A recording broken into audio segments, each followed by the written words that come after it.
이름으로 기도드립니다. 아멘. 할렐루야. 하나님은 전능하신 분이십니다. 기독교인이라면 누구나 하나님이 전능하신 분이라는 상식을 갖고 있습니다. 그러나 문제는 하나님이 전능하신 분이라는 사실이 사람들의 마음에 닿지 않는다는 점이 있다는 겁니다. 하나님이 전능자라고 하는 말은 하면서도 사람들은 만일 하나님이 계신다면 그는 전능자일 것일까 하는 정도만 생각하고 있다는 겁니다. 그러나 평소에는 하나님을 찾지 않다가 어려운 일을 만나면 그제서야 우상 앞에 애걸복걸 하는 식으로 하나님을 찾는 사람들이 얼마나 많은지를 모릅니다.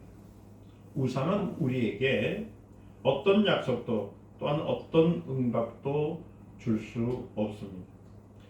그래도 사람들은 내가 이렇게 몸부림을 치면 이루어지겠지 하는 신념으로 우상 앞에 절을 합니다. 안타까운 것은 오늘날 많은 기독교인들이 이렇게 우상을 섬기는 방식으로 하나님을 섬기려 한다는 점이 문제가 된다는 거예요. 우리 신앙생활은 사람이 자기 생각으로 하나님을 찾는 것이 아니라 하나님이 우리를 찾아주신 것에 대한 응답이라고 생각하고 또 하나님이 우리를 불러주신 그 부르심에 순종하는 것이라고 말합니다.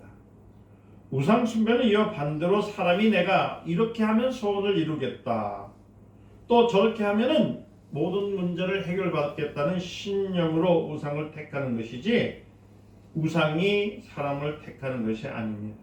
그러니까 여러분들이 세상에 살아가 보면은 내가 우상을 섬기는 건지 하나님을 섬기는 건지를 구분할 수 있어야 되는 겁니다. 요한복음 15장 16절에 말씀하시기를 너희가 나를 택한 것이 아니요 내가 너희를 택했다. 그러니까 여러분들이 예수를 믿는 것, 기독교인으로서 주님 앞에 찬양과 경배를 드리는 것은 주님이 여러분들 불러주신 거예요. 이렇게 말씀하신 것처럼 하나님이 우리를 찾으셨고 또 하나님이 우리를 생각하셨고 하나님이 우리에게 필요한 것을 모든 것을 주셨다는 겁니다. 그런데 사람들은 전능하신 하나님이 자기를 찾아주셨다는 사실에 대해서는 아주 가볍게 여깁니다. 다만 자기의 아쉬운 문제를 해결하는 데만 관심을 갖다 보니까 문제가 해결받지 않으면 하나님을 원망하게 하고 또 세상 탓을 하며 사는 사람들이 얼마나 많은지 모릅니다. 하나님은 우리에게 필요한 것이 무엇인지를 잘 아시는 분이십니다. 하나님은 독생자를 그리스도로 우리에게 주셨습니다. 그 이유는 모든 것을 해결해 주셨다는 겁니다. 그리스도는 인간에게 있지만 부족한 것을 보충하러 오신 분이 아니고 꼭 필요하지만 인간에게 전혀 없는 그것을 주시되 풍성히 그리고 주시기 위해서 이 땅에 오셨다는 거예요. 그래서 요한복음 10장 10절 말씀을 보니까 내가 온 것은 양으로 생명을 얻게 하고 더 풍성히 얻게 하려는 것이다 라고 하는 것입니다. 이는 인간에게 생명이 어느 정도 있지만은 아직 부족하니까 그 부족한 부분에 예수님께서 채워주신다는 의미가 아닙니다. 우리는 돈도 있고 권세도 있는 사람들이 중환자실에서 생명을 구하는 모습을 종종 보게 됩니다. 저는 이런 사람들을 많이 봤습니다. 그들은 의사에게 사람을 살릴 수 있는 권세가 있다고 맹목적인 신념을 가지고 애처롭게 의사에게 답을 하지만 의사는 약을 쓰든지 수술을 하든지 아니면 기적을 바랄 뿐이지 절대적인 희망을 줄 수 없음을 의사 자신들도 알고 있는 겁니다. 그래서 환자들에게 안심하세요, 안심하세요 이렇게밖에 말씀을 못합니다. 가족들에게는 희망이 없다는 것을 솔직하게 토론할 수밖에 없는 그 이유, 그러므로 사람이 아무리 많은 지식과 재물과 권위를 가지고 있어도 그것으로 자기를 구원할 수 없음을 알아야 되는 겁니다. 마태복음 16장 26절에 예수님께서 사람이 천하를 영광을 얻고도 목숨을 잃으면 무슨 소용이 있겠냐고 말씀합니다. 육체는 하나님이 주신 것들을 소유할 수가 없습니다. 우리에게 남겨진 육체의 시간은 사실 얼마 되지 않습니다. 성인이 되기까지 이미 많은 시간을 사용해 버렸고 이제 남는 시간은 이제 불과 20-30년에 불과하다는 겁니다. 하나님께서 영원한 아들을 보내주신 것은 불과 20-30년 남은 우리 육체를 위해서인 것이 아닙니다. 하나님께서 우리에게 주시려고 하신 것은 영원한 생명과 영원한 능력과 영원한 복을 주시기 위한 겁니다. 그런데 사람들은 하나님께서 주시는 영원한 것을 받으려고 하지 않고 그저 인간적인 것을 위로받으려 하고 인간적인 것을 찾으려고만 합니다. 우리는요, 자식을 향한 부모의 마음을 잘 알고 있습니다. 부모는 비록 교육을 받지 못했어도 자기보다도 많이 교육을 받은 자식에게 이렇게 하라 혹은 저렇게 하라고 간섭을 하는 때가 많습니다. 때론 자식들은 부모의 간섭을 귀찮게 생각하지만은 부모가 자식에게 간섭하는 것은 지배하거나 억압하거나 위해서가 아니라 무엇 때문이냐면 그 자녀가 잘 되기 위해서, 유익을 얻기 위해서 주는 겁니다. 교회라는 것은 모든 사람이 태어나면서부터 가지고 있는 지성을 윤활유처럼 제공하기 위해서 하는 것 같습니다. 그래서 교육을 많이 받은 사람은 두뇌 회전이 빨라요. 그러나 인간에게는 교육과는 별도로 무엇이 있냐면 인간성이라는 게 있습니다. 교육을 받지 못한 무식한 부모들에도 자식을 간섭할 수가 있다는 겁니다. 자식의 교육이라는 이 윤활유 때문에 지나치게 속도를 내거나 나치판 없이 표현하는 것처럼 올바른 방향을 찾지 못하면 부모는 자식에게 충고를 할 수가 있다는 겁니다. 이런 부모의 간섭을 받기 싫어하는 것은 마치 나치판을 버리는 것 같고 또 속도를 내면서 브레이크를 밟지 않는 것 같은 인생이 되어버리는 겁니다. 여러분, 짐승이나 벌레도요, 새끼를 보호하고 양육할 줄 압니다. 이는 유전자에 의한 것입니다. 배우지 못한 부모가 많이 배운 자녀에게 간섭하는 것도 마찬가지예요. 자식은 부모가 배우지 못한다는 이유로 흔히 부모의 간섭을 무시해버리잖아요. 그러면 부모는 자식이 방향을 찾지 못하는 것에 대해서 또 지나치게 속도를 내는 것에 대해서 위태롭게 생각할 수밖에 없다는 거예요. 그러니까 간섭을 하는 거거든요. 부모가 자식에 대해서 가지고 있는 이런 애착은 유전적인 것이로서 하나님 아버지의 아들에 대한 뜻을 억만분의 1이나마 모형적으로 우리에게 보여주신 그 사랑이 그 안에 있다는 겁니다. 그래서 아버지 앞에서 자유를 행하지 않으셨습니다. 그는 아버지의 뜻을 위해 살았습니다. 그도 자기의 뜻이 있었지만 언제나 이를 절제했습니다. 그러니까 아버지의 명령대로 행하셨습니다. 은혜 가운데에 하나님 말씀의 은혜가 있고 그럴 때 공내의 은혜가 있다는 사실을 우리가 알아야 되는 겁니다. 하나님 말씀은 공의의 말씀입니다. 이것은 뭐냐면 부성애와 같아요. 아버지와 같아요. 그래서 우리는 하나님 아버지 하는 말씀은 뭐냐면 하나님 말씀을 듣고 순종할 때에 하나님을 아버지라고 할 수 있는 것은 부성적인 이유가 있기 때문입니다. 반면에 예수 그리스도의 공은 뭡니까? 모성입니다. 엄마의 품입니다. 우리는 하나님의 부성에서의 공의와 모성에서의 자비 가운데 어느 하나에 치우치지 않고 두 가지 모두를 받는 사람. 그러니까 그래서 뭐냐면 은혜라고 그래요. 모든 것이 은혜, 모든 것이 능력. 성장하는 아동에게 아버지의 역할과 어머니의 역할이 모두 필요한 것처럼 우리의 영혼은 하나님의 부성애적 그러니까 은혜와 모성애적 은혜가 있다는 사실을 알아야 되는 거예요.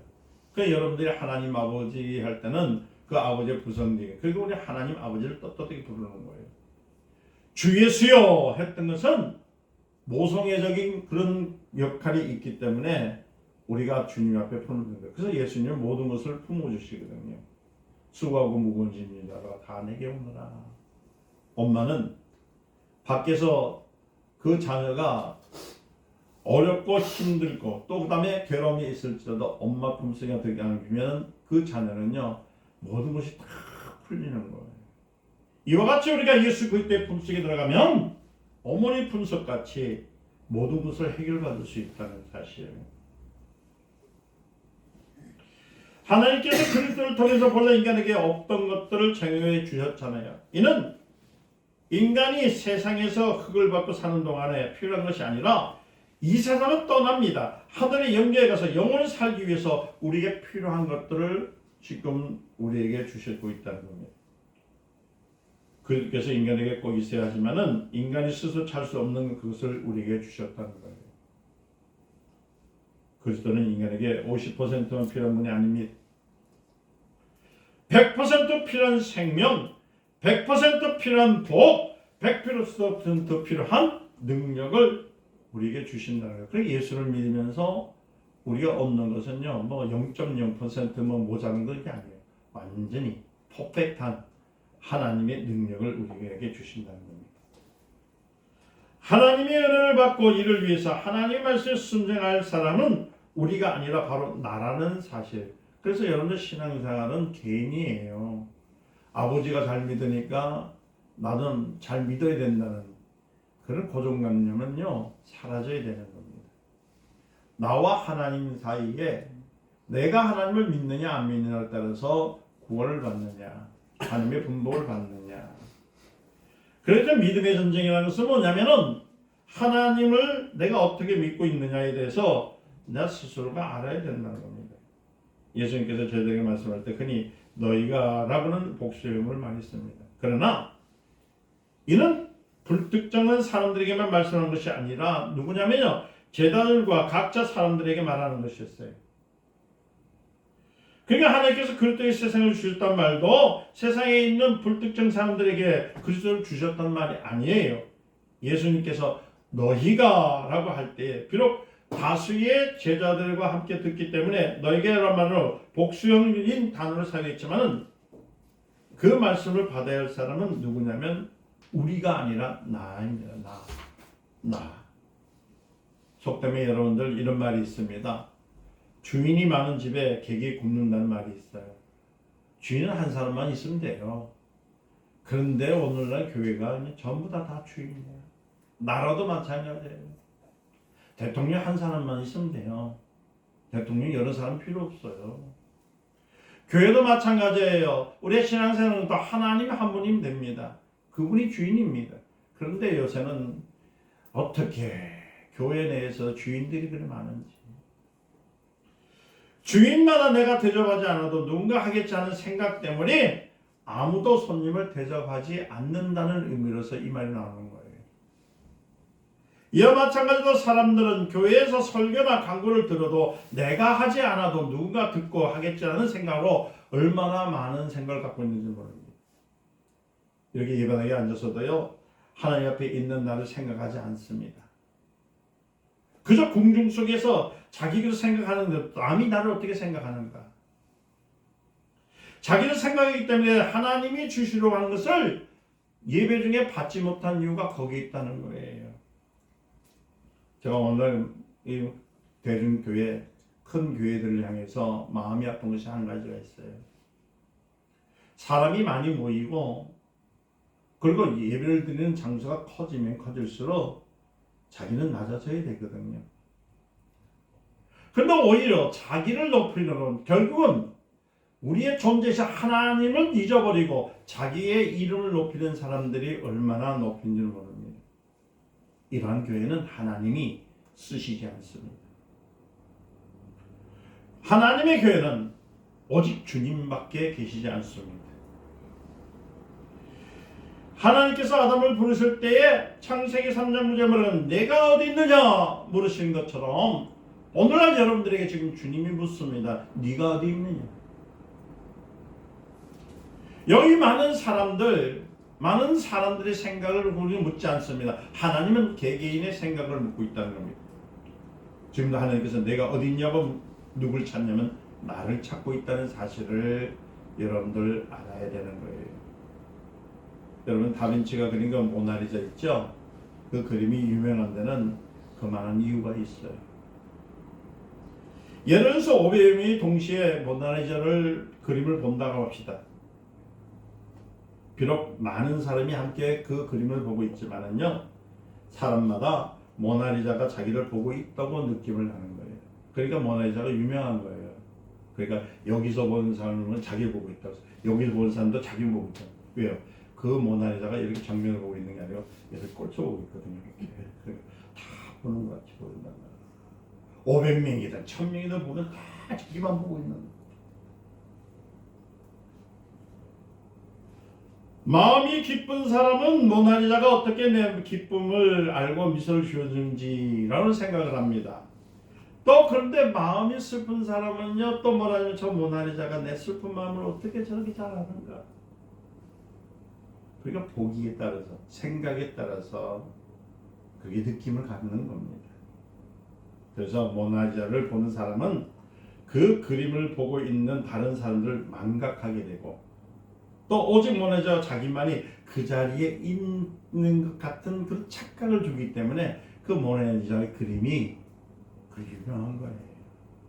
오늘 그거를 체험하고 싶으시면 저 이태리를 가시든지 런던을 가셔서 모나리자를 한번 딱 보세요. 얼마나 여러분들의 마음을 속사장을 꿰뚫어 보고 있는지 기가 막힐 겁니다. 마태복음 20장 28절에 말씀하시기를 그리스도께서 세상에 오신 것은 무엇 때문에 오셨다고요? 섬김을 받으려 함이 아니라 도리어 사람을 섬기고 자기 목숨을 대속물로 주려 함이니라. 아멘. 현재 우리 기독교인들이 각성해야 될 것은 뭐냐면, 여러분들 정말 주님의 말씀을 믿고 따르는 오늘 말씀 가운데 있는 마태복음 20장 28절 말씀처럼 주님이 이 세상에 오실 때 사람을 섬기고 자기 목숨을 대속물로 주려 한 것처럼 우리 성도들도요, 이웃을 사랑해야 됩니다. 섬겨야 됩니다. 목숨을 대속물로 주셨던 예수님처럼 나의 이익과 나의 고집을 대하는 것이 아니라 항상 저 이웃을, 저희 영혼들을 위해서 우리 희생할 줄 아는 그런 마음들이 있어야 되는 거예요.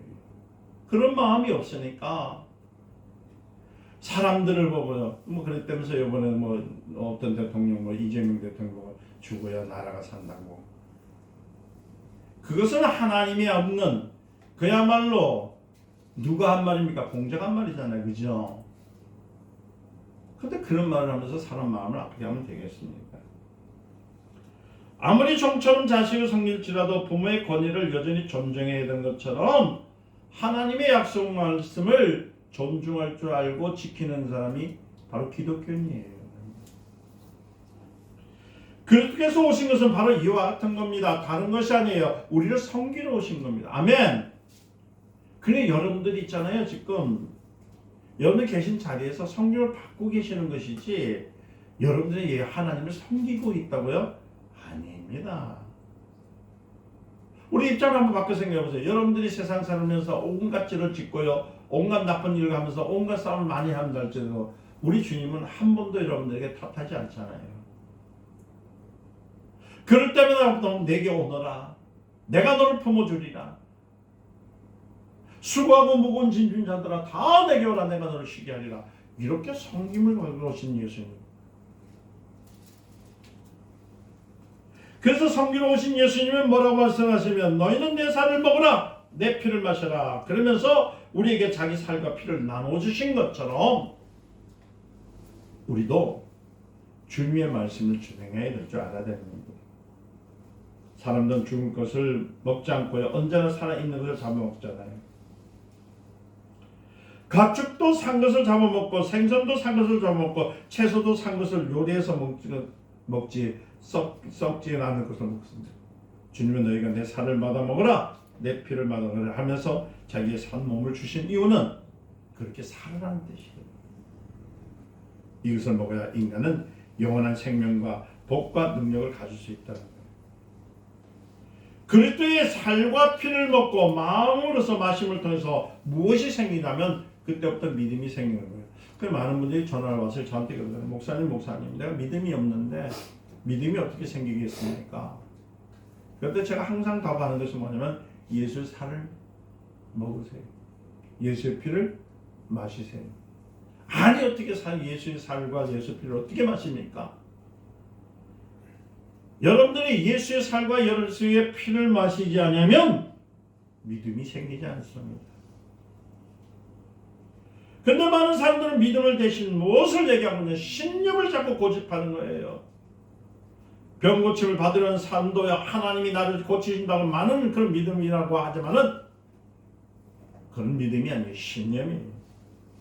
혹은 난수를 받으면서 나으리라 하는 신념을 가지고 있는 경우가 얼마나 많은지 모릅니다. 이것은 마치 우상을 숭배하는 것 같은, 우상은 약속한 적이 없어요. 자기 신념에 따라서 지성에 들이면서 형통할 것이라고 하는 것이 우상을 섬기는 자와 같아요. 그래서 오늘 기독교인들이 자꾸 그렇게 되고 있다는 거예요. 믿음이 없으면 치유가 없습니다. 믿음이 없으면 여러분이 형통함이 없습니다. 그 믿음은 예수의 살과 예수의 피를 먹는 겁니다. 즉 하나님의 말씀, 말씀이 육신이 되어 이 땅에 오신 예수 그리스도의 말씀을 우리가 매일매일 먹고 할렐루야 성령으로서 고백할 수 있는 사람이 믿음이 성장하는 사람이라는 거예요. 신념은 바로 병을 고칠 수가 없어요. 신념은 모든 것을 이룰 수가 없습니다. 이런 믿음이 없는 사람은 목사님이 도와주지 않아서 내가 병 고침을 못 받았다고 얘기합니다. 혹은 목사님이 성의가 없어서 내가 안 낫는다고 말합니다. 제가 궁예를 다니면서 보면요 그렇게 얘기해요. 이 목사님 소식으로 들을 때는 능력이 많아서 많은 사람을 고쳐준다잖아요. 어떻게 멀리서 오셔서 그런지 기운이 다 빠졌습니다. 농담인지 진담인지 모르지만 그렇게 얘기하는 사람 많아요. 그럴 때마다 저는 얘기합니다. 뭐라고 하냐면 신념을 버리세요. 무엇이 되겠다, 무엇이 하겠다, 그건 버리세요. 믿음을 가지세요. 하나님이 우리를 도와주시고 하나님께서 우리가 함께 하셔야만 되는 것이지 우리의 신념대로 무엇이 이루어지겠다 되겠다는 것은 그것은 미신입니다. 예를 들어서 어떤 사람이 11절을 도둑질하면서 복이 저주를 받고 또 반대로 온전한 11절 되면서 하나님께서 할 것이 없도록 복을 주실 것이라고 말씀을 믿고 11절을 됐다고 합시다. 여러분 월수입이 100만 원인데 그 중에 10만 원을 10절 드렸습니다. 90만 원은 한 달 생활하는 게 매우 힘듭니다. 그래서 하나님 앞에서 말씀에 순종했어요. 그래도 순종했습니다. 얼마 후 월수입이 500만 원 늘어났습니다. 그래서 50만 원을 11절을 드리고 나머지 450만 원을 생활했습니다. 그러다 7월쯤 돼서 수입이 1000만 원 늘었어요. 1000만 원 늘었어요. 그래서 100만 원을 11절을 드리고 그 나머지 900만 원을 살아갑니다. 나중에 수입이 5천만 원 늘었어요. 그 중에 500만 원 11절을 드렸습니다. 그런데 그때부터 부담감이 오는 거예요. 그때부터는 11절 하지 않고 감사헌금으로 100만 원씩 정도를 내는 겁니다. 이렇게 11절을 드리는데 실패한 것은 자기의 수입의 10분의 1이라는 것을 생각하지 않고 500만 원이라는 액수를 받기 때문에. 그럼 목사님 오늘 얘기가 이게 뭡니까? 잘 들으세요. 내가 보는 것이 따라서 내가 보는 것이 그 영이요. 내가 말하는 것이 그 영이다. 그 여러분들이 보는 것에 대해서 보면 그것이 나를 따라오게 되는 거예요. 쉽게 말씀드리면은 여러분들 눈앞에 가려 있는 것 물질 1000만이건 억이든 10억이든 100억이든 그걸 생각하지 말고 뭘 봐야 되냐면 나와 함께 하신 하나님을 볼 수 있는 영의 눈이 열리다. 그게 믿음의 눈이라고 그래요. 목사님이 오늘따라서 뭐 1000만 500만 돈이 없으셔서 그렇습니까? 저 그런 말 안 해요. 그 얘기 아니라 예를 들면 순종이라는 것은 뭐냐면 멀리 있는 것이 아니라 순종이라는 것은 바로 내 앞에 있는데 무엇을 보느냐? 물질을 보느냐? 하나님을 보느냐? 다시 말씀드리면 돈을 보느냐? 믿음을 보느냐는 거예요. 내가 믿음을 보면은 하나님께서 더 많은 것을 채워주시고 역사해 주시는 것을 모르겠다는 거예요. 이해되셨어요? 열왕기하 4장 1절에서부터 6절에 보니까 엘리사가 선지자 생존의 아내를 준비한 그릇에 대해서 부를 때에 준비한 그릇이 다 채워지니까 기름이 어떻게 됐죠? 더 이상 안 오잖아요. 그렇죠? 그래서 그릇이라는 것은 얼마만큼 그릇이 있느냐. 그래서 제가 저희 교회뿐만 아니라 다른 교회에서 가서도 제가 얘기해요. 그릇을 키워라. 무엇을 키워라? 그릇을 키워라. 생각의 그릇을 키워야 돼요. 믿음의 그릇을 키워야 돼요. 근데 거기 가보면 그릇은 안 키우고 몸만 있으면 10년만 커가지고 제가요 정말 순천 광양 여수 저기 전주 저기 다 다니면서요 그들이 저한테 약속한 돈을 다 거두면요 우리 빌딩 10개 사요. 아이고 목사님 기도해주면 뭐 하겠습니까? 뭐 하겠습니까? 뭐 하겠습니까? 그럴 때마다 제 속에서 말하면 네 믿음부터 가져라. 제가 그 앞에서 믿음 먼저 가세요 이렇게 안 했어요. 어떻게 하면 예 그랬으면 좋겠죠. 그러면서 내 믿음부터 가져라. 무슨 말이냐면은 내가 그릇이 되지 않았는데 무엇을 하겠습니다. 무엇을 하겠든 약속을 하지 말라는 얘기예요. 내가 갖고 있는 행위 그리고 내가 갖고 있는 범위에서 내가 살 줄 아는 것 그건 생활의 평범한 것입니다. 그다음 믿음이라는 것은 뭐냐면 바로 하나님께서 나와 함께 하시면 모든 것을 할 수 있다는 믿음이 무엇을 통해서요? 하나님 말씀을 통해서 들으면서 나거든요. 그럴 때 성장하는 겁니다. 복을 감당하지 못한 사람이 기도를 아무리 많이 한다 할지라도 소용이 없음을 얘기하고 있는 거예요. 그래서 여러분들에게 오늘 그걸 말씀드렸죠. 우리 하나님께서 복이 쌓을 곳이 없도록 부으실 줄 믿습니다 했잖아요. 이 말 뜻이 뭔지 아세요? 믿음의 그릇을 키우라는 거예요. 할렐루야. 복을 구하기 전에 먼저 그 복을 감당할 수 있는 사람이 되어야 된다는 겁니다. 그래서 여러분들 기도하실 때 뭐라고 기도하냐면 이렇게 해야 돼요. 내가 이 복을 감당할 수 있는 믿음을 주시옵소서. 그릇을 주시옵소서. 권세를 주시옵소서. 할렐루야. 그러니까 믿음도 없는데 믿음 있는 척 하지 마라. 그럼 시험 들어. 대부분 그래요. 기존 교회들은 자꾸만 믿음이 없는데 여기다가 자꾸 냅대리를 붙여줘요. 뭘 붙여주는지 아세요? 장로님, 권사님, 안수집사님, 목사님. 믿음도 없으면서 말이에요. 믿음의 그릇이 없는 사람이 그걸 차고 나오는 사람들 얼마나 많은지 몰라요. 하나님께서 예수 그리스도를 우리에게 주신 것은 영원한 생명과 능력과 복을 주시는 것입니다. 그래서 제가 여러분들에게 그러자 항상 무엇을 구하라고요? 내게 권능을 주시옵소서. 시작. 내게 권능을 주시옵소서. 권능을 주시되. 시작. 권능을 주시되. 큰 권능을 주시옵소서. 시작. 큰 권능을 주시옵소서. 그건 뭐냐면 내가 하는 게 아니라는 거예요. 여러분들 일을 할 때도 내가 혼자 할 때는 힘이 들어. 그러나 도와주는 사람이 많으면 어떨까요? 쉬운 것처럼 하나님의 일꾼들이 도와줘야 되는 거예요. 무엇을 하려고 하지 마세요. 내가 무엇을 작정하려고 하지 마세요. 그 이전에 하나님으로부터 믿음을 구하시기를 예수님 축원드립니다. 할 수 있는 믿음을 달라 하시고, 아멘. 이걸 사용할 수 있는 믿음을 달라고 하시고, 하나님께서 예수 그리스도를 우리에게 주신 것은 영원한 생명과 복을 주시는 거예요.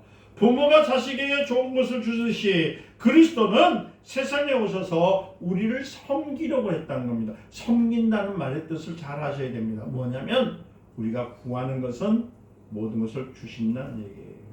할렐루야. 어떤 사람한테? 믿음이 있는 사람, 예수의 살과 피를 먹는 사람, 그의 권위는 지금도 존재하고 있다는 사실. 말씀을 마칩니다. 우리는 하나님께서 그들을 통해 우리에게 주시는 생명과 능력과 복을 감당할 수 있어야 돼요. 그래서 오늘도 여러분들 기도하실 때 내게 주님 감당할 수 있는 능력을 주시옵소서. 구함을 통해서 모든 일에 참으로 능력과 진리 가운데 성장하시기를 예수님의 이름으로 축원드립니다. 기도하겠습니다. 감사 영광 받아 주시옵소서. 주님이 오신 이유는 섬기려고 오신 것처럼 우리도 이 땅의 분복을 잘 받고 능력으로 삶을 사는 것은 가난하고 병들고 힘없고 연약하고 또 예수를 모르는 사람들을 섬기기 위함인 겁니다. 우리가 하나님부터 분복을 받고 축복을 받는 것은 나 개인이 잘 되는 것이 아니라 많은 사람을 돕고 협력하기 위한 것을 저들이 깨닫게 해 주시고 저들의 입술에서 하나님의 그의 권능을 구하는 진리의 삶을 살 수 있도록 역사해 주시옵소서. 예수님의 이름으로 기도드리옵나이다. 아멘.